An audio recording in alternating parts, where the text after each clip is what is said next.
What if almost everything you were taught about the people of Mexico turned out to be only half true? Not because anyone lied on purpose, but because the real answer was buried so deep inside human cells that it took modern science decades to dig it out. What if the DNA carried by more than 130 million people held a story so old, so tangled, and so surprising that it forces us to rewrite not just Mexican history, but the whole story of how humans first spread across a continent? For years, researchers have been quietly studying this puzzle, and what they found did not match the simple version everyone grew up hearing. It broke that simple version apart, piece by piece, and there's no putting it back together the old way. There's a question that has followed scientists for more than 100 years.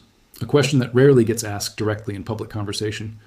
Who are the people of Mexico, really, once you look past the flag, the language, and the borders, and go straight into their blood and their genes? That question sounds easy. It is not. And the real answer surprised almost everyone who went looking for it.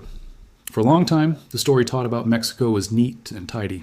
Spanish soldiers and settlers arrived on a distant shore centuries ago, took over the land from the people already living there, and over time, the two groups mixed together to form what we now call the mestizo, a blend of native and European roots. Clean, simple, easy to explain in one paragraph of a textbook.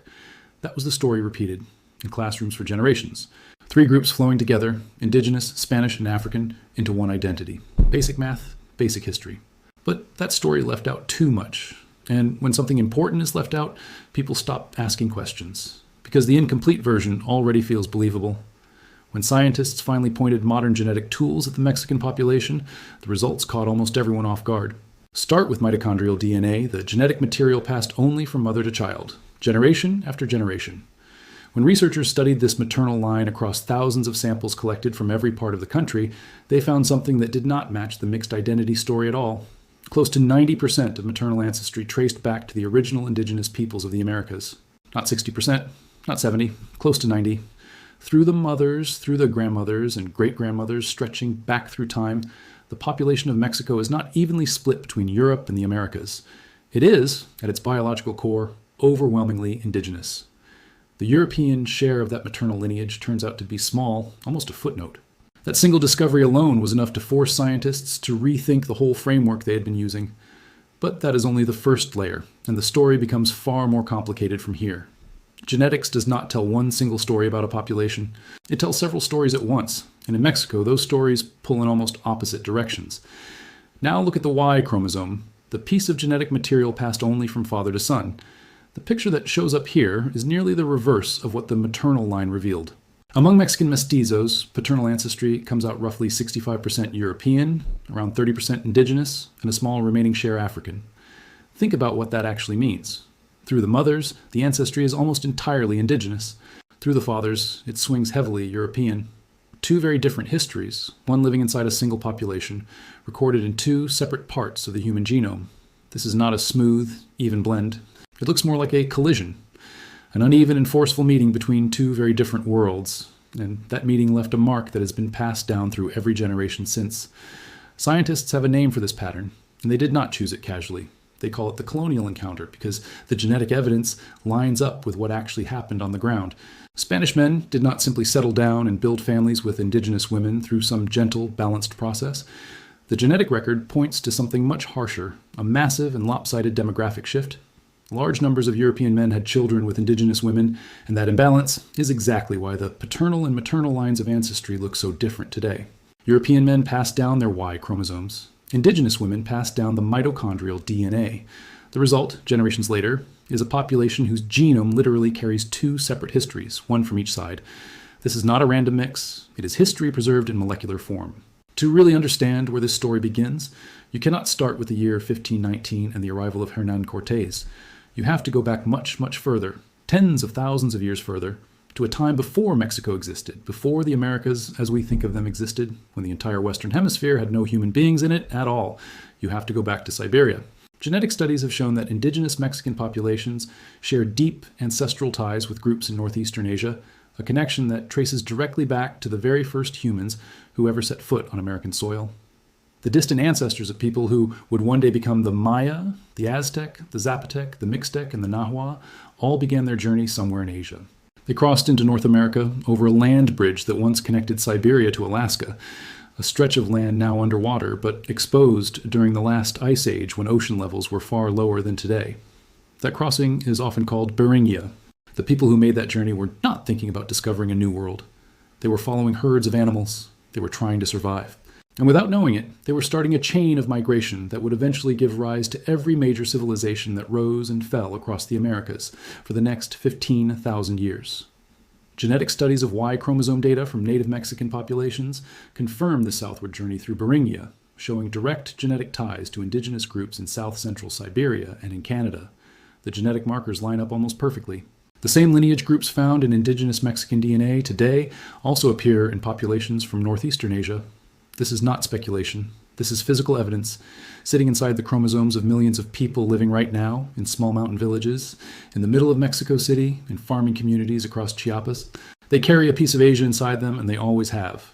Science simply took a long time to put the proof together. Then something extraordinary happened inside Mexico itself, more than once. Long before the Aztec Empire, long before the Maya built their temples, there was a civilization called the Olmec. Archaeologists consider the Olmec the earliest major civilization in the region, rising along the Gulf Coast of Mexico close to 3,000 years ago. They are remembered today for their enormous carved stone heads. And then, by around 400 years before the Common Era, they were simply gone.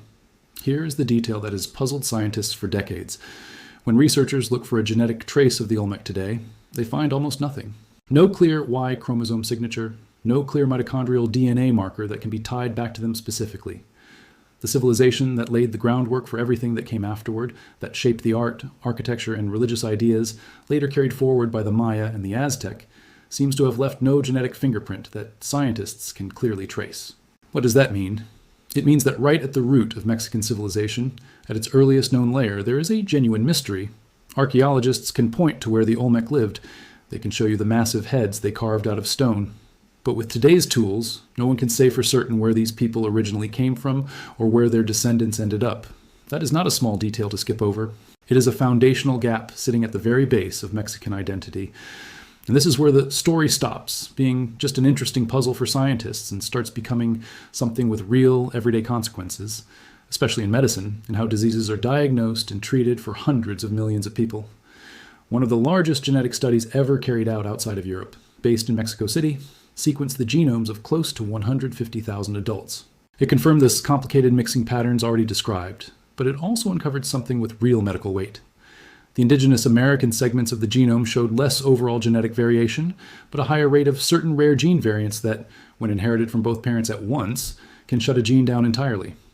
In plain terms, this means the indigenous portions of the Mexican genome carry a specific kind of vulnerability. These are gene variants that, on their own, usually cause no problem. But when a person inherits the same variant from both parents, the gene can stop functioning properly. This pattern is the biological fingerprint of thousands of years spent in relative geographic isolation, a population separated for a very long time from the rest of the world's gene pool, long enough for certain genetic patterns to settle in and become common. When those old patterns meet a modern world filled with processed food, new environmental exposures, and constant stress, the health effects are not random. They follow patterns that can actually be studied and predicted if anyone bothers to look. And that is exactly the problem. Because right now, most of the tools used in modern medicine, risk calculators, dosage charts, diagnostic checklists, were built using genetic data collected almost entirely from people of European descent. Picture what that means for a Mexican patient sitting in a clinic today, being evaluated with tools that were never calibrated for their biology. The models do not account for their specific ancestral risks. Medications were rarely tested with their genetic background in mind. And most patients have no idea any of this is happening. Broadly speaking, studies estimate that the average Mexican genome runs somewhere around 50 to 60% Indigenous American, 30 to 45% European, and roughly 4 to 6% African. But those national averages hide something even more important than the numbers themselves, because Mexico's genetics are anything but uniform across the country. They never were.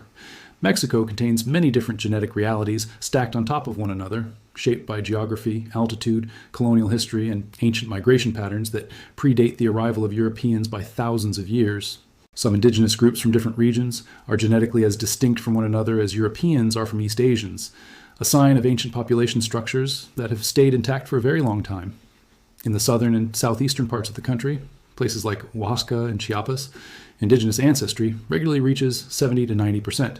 In some of the most populated, culturally significant regions of Mexico, the genetic profile is not a balanced blend at all. It is overwhelmingly indigenous, tied directly to ancestors who were building complex, organized societies, while parts of Europe were still working out early forms of centralized government.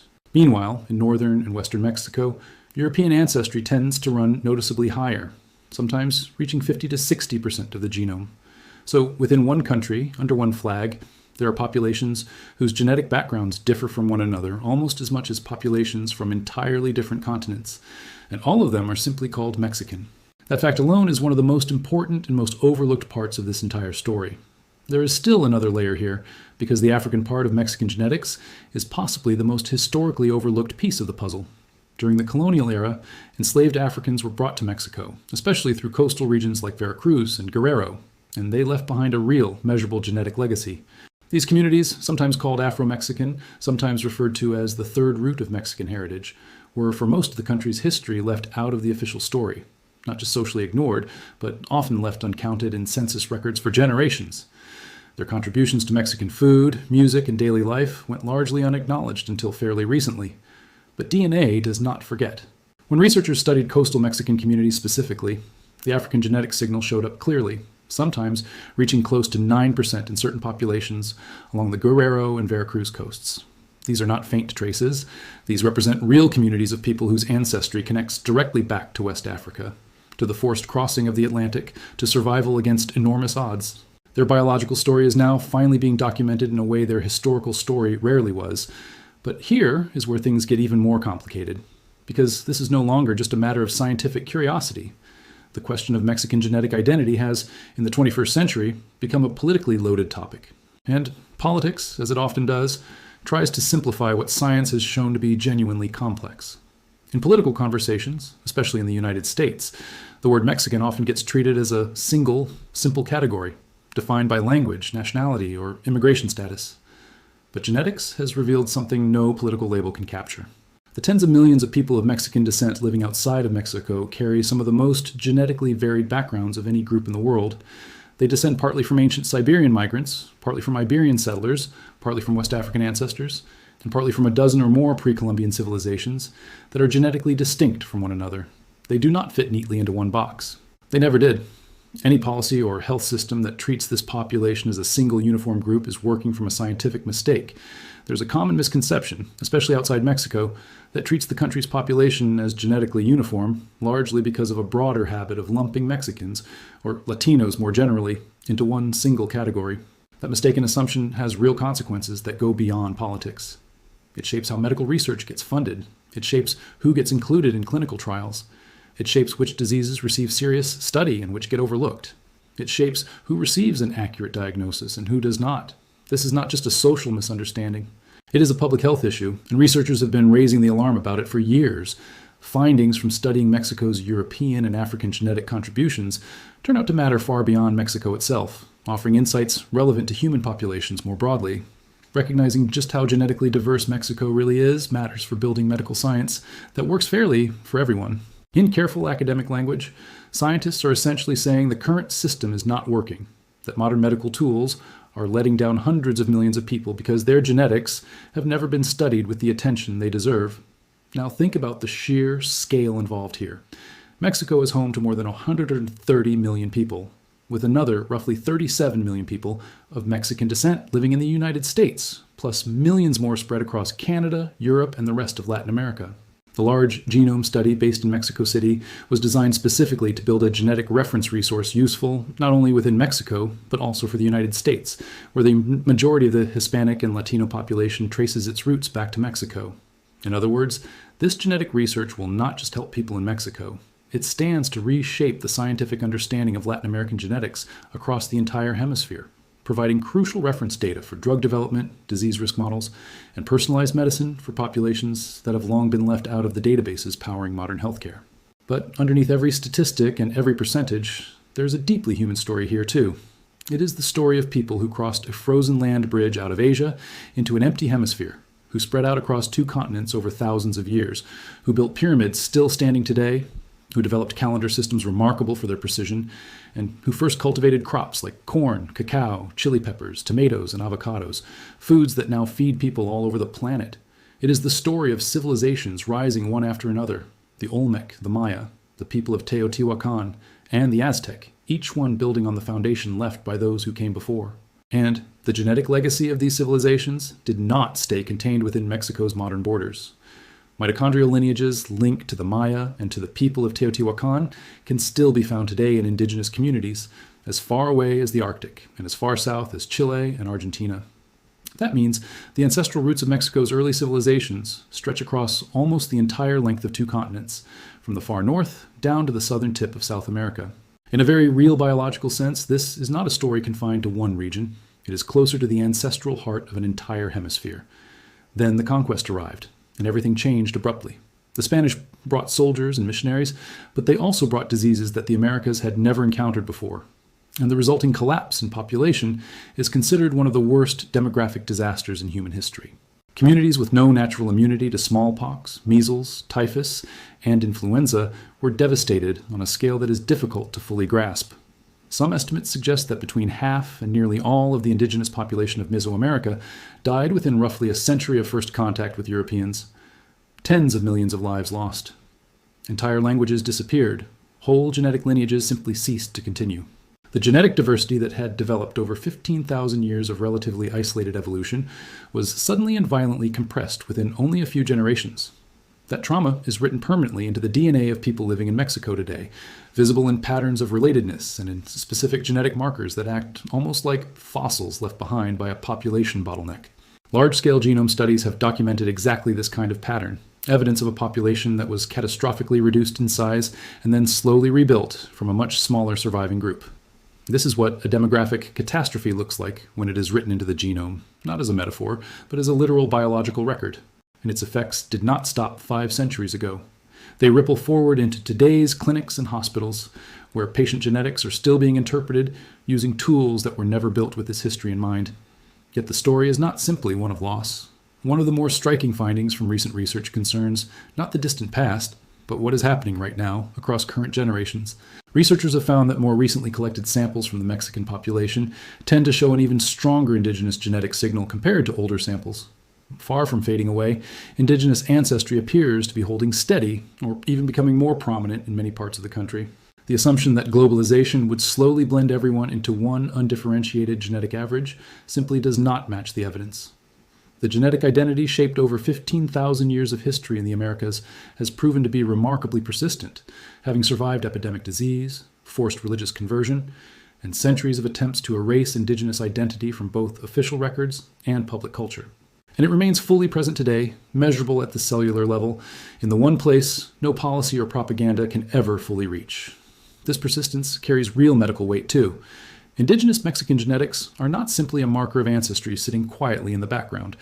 They actively interact with diet, environment, disease exposure, and how the body responds to medication in ways that are specific and still not well studied. Research focused on the immune system has found unusually strong evidence of natural selection acting on a critical immune-related region of the genome in Mexican populations, involving elevated levels of African-derived genetic variants in that particular region. Scientists consider this one of the strongest documented examples of natural selection in humans, comparable in significance to the evolution of lactose tolerance in Northern Europeans or the persistence of the sickle cell trait in parts of Africa. This is not a minor detail. It tells us that the immune system in Mexican populations has been shaped by evolutionary pressures, unlike those experienced by most other large populations anywhere in the world.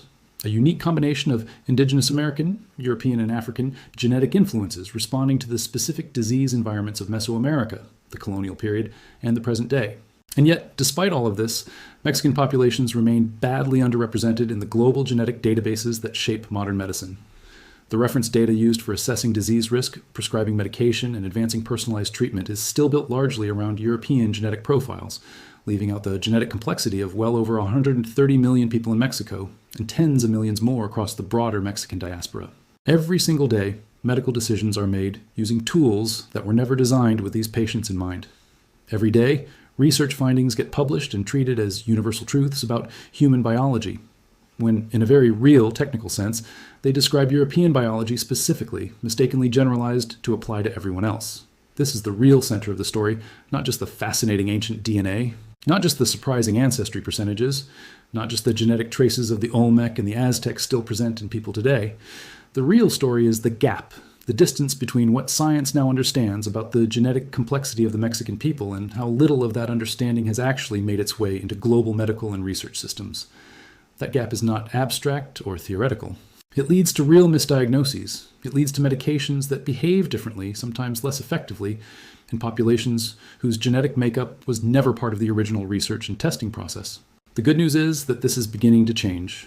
Large-scale genome studies, biobank projects, mitochondrial surveys, and Y chromosome research are steadily assembling something that never existed before, a detailed population-level genetic map of one of the most complex populations on Earth.